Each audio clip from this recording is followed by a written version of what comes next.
El abuso de la autoridad es uno de los grandes males que nos afectan, no solamente para aquellos que están abajo y que sufren lamentablemente el abuso y la prepotencia de aquel que está arriba, sino que aquel que está arriba, que está en autoridad, pierde el rumbo y el propósito del por qué fue puesto ahí, entendiendo de que aquellos que llegan a tener cierta posición específica tienen que cumplir un rol que va a beneficiarles no solamente a ellos, sino a todos los que están debajo, con el propósito de siempre avanzar.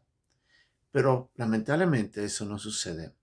En la iglesia también a veces lamentablemente eso sucede. Pero como vamos a ver hoy día, en la lección en la que Pablo, haciendo defensa a su autoridad, él nos menciona que él tenía un propósito por el cual él vivía y tomaba y hacía uso apropiado de su autoridad. Y vamos a ver lo que Pablo nos quería decir en estos versículos. Esta es nuestra lección de hoy día, aquí, en un momento con Dios.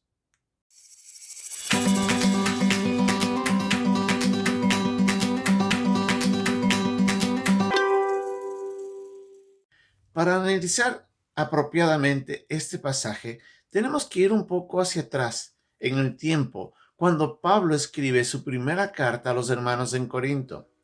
Recordemos que la primera carta que Pablo escribió tenía un propósito más amplio que el solamente escribir una carta de aliento o de recuerdo. Era una carta que venía con gran firmeza. Pablo les estaba recordando a los hermanos que ellos estaban actuando indebidamente. A lo largo de todos los capítulos que leemos, vemos de que Pablo enfrenta directamente y con mucha firmeza los problemas que existían en cuanto al adulterio, en cuanto a los problemas de fornicación, problemas de peleas entre los hermanos, habían discusiones, habían aún inclusive el mal comportamiento al momento de recibir la cena del Señor y otros temas más a los cuales no vamos a entrar en detalle.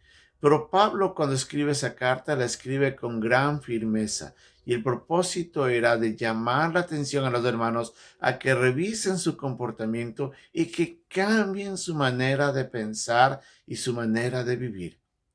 Pablo estaba llamándoles al arrepentimiento. Y si bien la primera carta llegó con gran firmeza, como hemos aprendido en esta segunda carta, Pablo en este momento, en cambio, comienza a reflexionar y a darse cuenta de que él sí usó su autoridad, pero tenía temor de cómo ellos iban a responder. Y nos dice de que él tenía esa inquietud ahí en el capítulo 7 de la segunda carta a los Corintios. Pero volviendo a este tema, Pablo les dice, yo quiero que ustedes recuerden de que el propósito por el que yo utilicé mi autoridad es para la edificación de ustedes. Pablo les recuerda a los hermanos que estaban en Corinto, quienes estaban escuchando por parte de aquellos que eran enemigos de Pablo, de que Pablo era muy fuerte en palabras a través de cartas, pero que tal vez en persona él sea una persona no muy convincente, no muy fuerte de carácter. Pablo les dice, si es necesario, yo voy a estar de nuevo con ustedes y si necesito ser firme, voy a ser firme. Pero quiero recordarles algo, les dice. Yo soy de Cristo, yo pertenezco a Cristo y he recibido la autoridad que Cristo me dio, pero esta autoridad la uso para la edificación de ustedes y no para la destrucción. En otras palabras, Pablo estaba recordando que el propósito por el que él había tenido que tomar esa actitud era para poderles a ellos ayudarles a edificar sus vidas, a que cambien, que se alejen del pecado y que busquen el crecimiento espiritual. Ese es el propósito del por qué la autoridad es dada dentro de la iglesia a algunos hermanos. Como el mismo Pablo en la carta a los Efesios nos recuerda, él nos dice de que el propósito por el que Dios estableció a unos apóstoles, a otros evangelistas, a otros pastores y maestros, y además era para edificar a la iglesia, a los santos, dice, para que crezcan y puedan servir en la obra del ministerio, para que dejen de ser niños fluctuantes y que todos vayan creciendo y edificándose en amor. Entonces vemos que el propósito de la autoridad dentro de una iglesia, cuando es usado apropiadamente, es para edificar la vida, la mía y la del conjunto entero de todos los miembros. Ahora debemos recordar esto.